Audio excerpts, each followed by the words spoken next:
toutes et à tous et bienvenue dans votre nouveau rendez-vous quotidien Smart Éducation, un magazine dédié à la formation, aux nouveaux métiers, aux nouvelles pédagogies, le rendez-vous qui donne un futur à la jeune génération. Favoriser l'inclusion, la formation et l'emploi des personnes réfugiées, c'est l'objectif de nos deux invités et de leur organisation et ils ont choisi le numérique pour le faire. La crise sanitaire a mis en lumière l'enjeu de l'accès aux outils numériques et celui de leur maîtrise par les personnes réfugiées.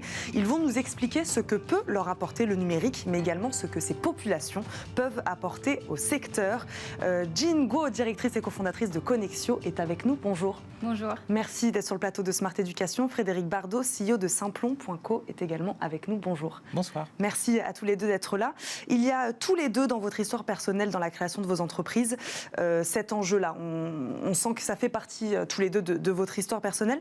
Pourquoi la conjonction de ces deux mondes? Comment vous avez fait le lien, par exemple, Jean Go, je vais vous poser la question à vous d'abord. Comment vous avez fait le lien entre le numérique et l'inclusion des personnes réfugiées? Donc pour moi, avant de créer Connexio, j'étais chercheuse et je travaillais sur le terrain en fait avec l'école d'économie à Paris pendant 2 ans. Et donc pour moi, à la base, c'était pas en fait mon domaine. En fait, c'était vraiment dans une domaine de recherche académique sur l'inclusion en fait des publics assez vulnérables et par le biais des programmes de santé, des programmes des services sociaux.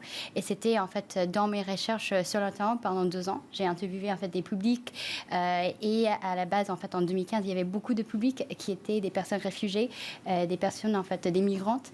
Et ce que j'avais rencontré beaucoup sur le terrain, c'était à travers leurs histoires, les histoires aussi de plusieurs en fait structures qui m'ont dit que c'est des personnes qui sont ici, mais peut-être ils ont en fait accès à des services très importants comme le nourriture, la santé, le logement, mais ils n'avaient pas en fait des moyens peut-être pour accéder à un réseau professionnel pour aller plus loin.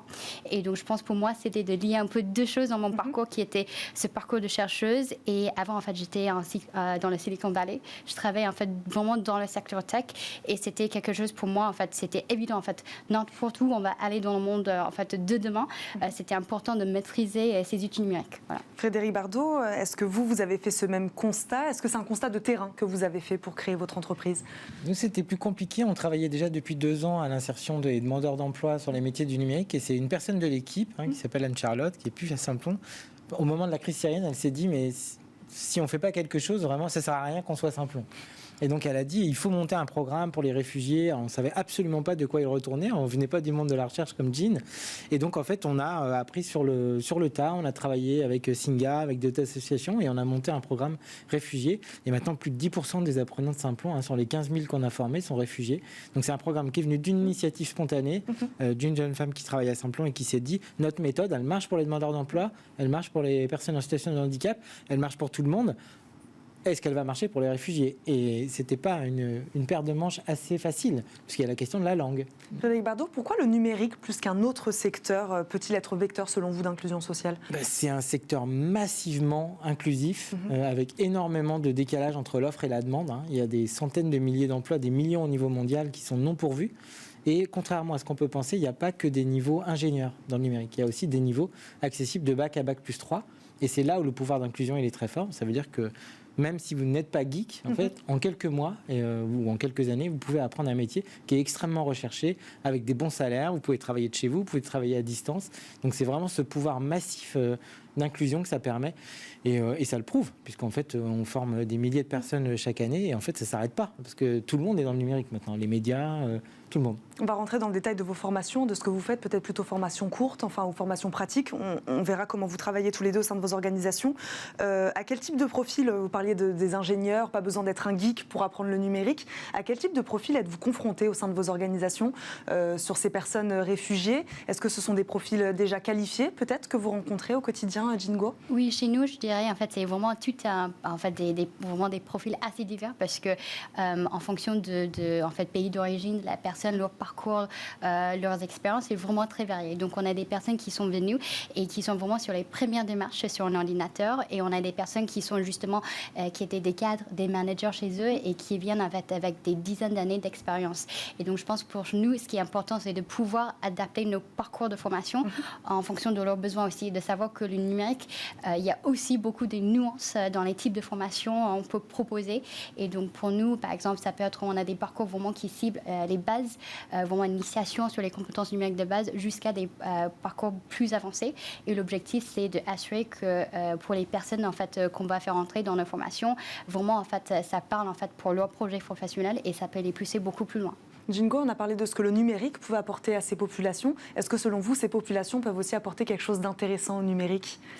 Tout à fait. Je pense qu'aujourd'hui, je suis super ravie d'être ici avec Fred aussi parce que je sais qu'on partage ce combat que de plus en plus, avec la croissance de notre écosystème de la tech, il faut qu'on ait plus de la diversité aussi dans notre écosystème aujourd'hui parce que ce qu'on veut créer aussi pour Simplon, pour Connexio, c'est un monde en fait qui reflète la diversité, en fait, la richesse de cette diversité de notre monde.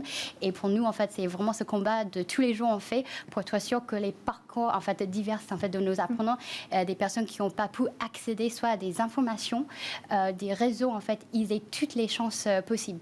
Parce que en fait, on voit aussi de plus en plus les arguments en fait même par le biais économique dans des équipes qui sont plus diverses. Par exemple, ils ont plus des chances. Par exemple, selon McKinsey, ça c'est en fait, ils ont 35% de chances d'avoir des résultats plus positifs si on a des équipes qui sont plus diverses culturellement en fait sur les parcours éducatifs et bien d'autres critères. Frédéric Bardot, cette notion-là est intéressante. En effet, ces populations apportent aussi au numérique. Absolument, Jean a tout dit. Le monde numérique, on va dire, en Europe et en Amérique du Nord, il est essentiellement masculin, blanc et plutôt ingénieur, on va dire.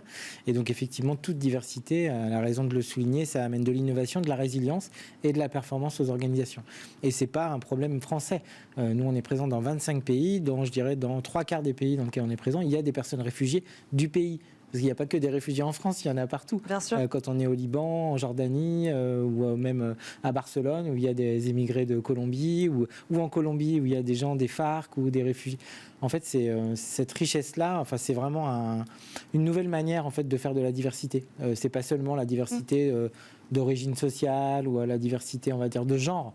C'est aussi la diversité des parcours. Et c'est vrai qu'on a des partenaires communs qui soutiennent nos programmes réfugiés et qui nous disent, depuis qu'on a des réfugiés au sein de nos collaborateurs nous disent que, quand ils ont passé un mauvais week-end, quand ils racontent ça à une personne qui a un parcours de réfugié, ça amène un relief différent. Aux équipes, c'est vraiment très, très important ce qu'elles peuvent amener sur le plan humain et sur le plan économique. Jingo, donc toutes sortes de diversité. Je sais que la question des femmes réfugiées vous tient aussi particulièrement à cœur. Comment aujourd'hui déconstruire, c'est ce que vous faites, j'imagine, au sein de Connexio, comment déconstruire aujourd'hui les stéréotypes de genre dans ce secteur de la tech, du numérique? C'est un travail quotidien, dur, notamment auprès des entreprises, peut-être faire de la pédagogie également? Oui, chez nous, je pense que c'est aussi vraiment un combat dans l'écosystème et sur plusieurs en fait, façons, parce qu'on voit aussi de notre côté, notre objectif, c'est de former des talents, mais d'autre côté, si en fait on les forme, mais il n'y a pas d'écosystème qui vont vraiment les bien accueillir, en fait, les donner la motivation de rester. Par exemple, on avait eu des discussions avec nos apprenantes qui nous ont dit je veux bien rester, mais quand je suis dans une équipe, je suis la seule femme dans une équipe de 12 personnes et je sens pas que je suis bienvenue. Ça donne pas l'envie pour elle de rester. Donc je pense qu'il y a vraiment je pense qu'il y a un gros boulot à faire de côté en fait entreprise sur les bonnes pratiques, les échanges. Comment en fait on va favoriser en fait aussi un safe space, disons, pour les personnes qui vont entrer, parce que si on veut garder ces talents et les aider en fait à monter les échelons, il faut qu'il y a des bonnes pratiques qui sont mises en place, des discussions en fait qui doivent être en fait faites au début de l'arrivée pour vraiment en fait les accueillir. Jingo, quel est le profil aujourd'hui des apprenants chez Connexio? Oui, je dirais en fait pour nous, de plus en plus aussi, on essaie de vraiment en fait avoir en fait des profils assez divers et mixtes. Mais par exemple, chez nous, on a aussi justement, comme ça c'était l'origine de Connexio, des publics en fait qui sont issus de parcours d'immigration. Dans nos parcours aujourd'hui, on a en fait quand même beaucoup de jeunes et sur nos programmes jusqu'à 40% en fait des personnes réfugiées, issues en fait de 34 pays différents, avec toute en fait une diversité dans les parcours éducatifs, les expériences, voilà. Frédéric Bardot, même question, quel est le profil des apprenants chez Simplon? Il n'y en a pas vraiment, effectivement, c'est la moyenne d'âge, c'est 29 ans, donc il y a aussi des seniors, comme les appelle Pôle emploi, à 45 ans, sans vexer personne, on est seniors à 45 ans, et effectivement 43% de femmes, ça c'est une grande fierté, et avec Jean on est confronté à un problème, c'est qu'en fait il y a très peu de femmes dans les populations réfugiées, et donc en fait quand on veut, plus on a de réfugiés, moins on a de femmes, et donc en fait ça peut avoir des aspects comme ça, et déjà il n'y a pas beaucoup de femmes dans le numérique, donc si en plus on veut faire la promotion des femmes réfugiées, mais bon, il y a 60% des gens sont au niveau bac, donc c'est très très inclusif, et il y a des personnes en situation de handicap, si c'est très diversifié. En fait, Jean a raison, on regarde les compétences, la motivation et le talent. Et après, by the way, ça peut être aussi des réfugiés ou des personnes. Mais effectivement, c'est la compétence qui compte. Vous en parliez tout à l'heure, ça n'avait pas l'air difficile, en tout cas, de former aujourd'hui au numérique. Il y a peut-être cette barrière de la langue, en tout cas, quand il s'agit de populations réfugiées. Par quel biais prenez-vous vos formations? Est-ce que vous misez plus sur de la formation courte? Parce qu'on sait que c'est un milieu qui évolue beaucoup. Les métiers changent en permanence. Donc, on apprend plus à apprendre. Peut-être qu'on apprend vraiment... il faut des bases, évidemment, de compétences techniques.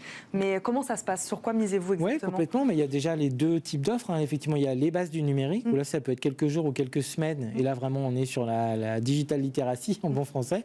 Et après, il y a des formations longues, métiers. Donc, ça peut être de quelques mois à plusieurs années quand on est en alternance. Donc, ça peut être 6 mois plus 12 mois en alternance. Donc, pour apprendre un métier, effectivement, les curriculums sont renouvelés assez régulièrement. Les formateurs chez nous sont des gens qui sont issus de l'industrie du numérique. Donc, comme ça, on est sûr que c'est au dernier cri, on va dire. Et effectivement, ça peut être donc de quelques jours pour les bases du numérique à quelques semaines quand on fait des SAS pour préparer les gens à rentrer dans les formations longues et jusqu'à effectivement des choses qui peuvent être à 6 mois, jusqu'à 1 an en alternance. Jingo, pareil, des formations adaptées donc en fonction des profils, c'est ce que vous disiez aussi tout à l'heure. Ça peut être très court, ça peut être un peu plus long. Oui, exactement. Et je pense que de plus en plus, ce qu'on voit aussi, surtout pour les publics réfugiés, en fait, c'est de vraiment travailler sur une approche globale, parce que ce qui manque aussi souvent, ça peut être les codes sociaux. Et pour eux, par exemple, comment vraiment en fait se présenter pour un entretien, vraiment en fait comment en fait communiquer avec un employeur. Donc on travaille aussi beaucoup sur ça en fait au début de parcours jusqu'à la fin, parce que l'objectif c'est que s'ils vont travailler sur la recherche d'emploi, ça doit vraiment commencer au début pour eux de en fait commencer en fait à rencontrer des professionnels du réseau, de vraiment travailler sur leur confiance en soi tout au long du parcours. Vous en parliez tous les deux. L'objectif final, j'imagine que c'est aussi l'insertion professionnelle, trouver un emploi à ces personnes. Vous parliez de partenaires. Les entreprises répondent présentes. Frédéric Bardot, aujourd'hui, elles sont preneuses.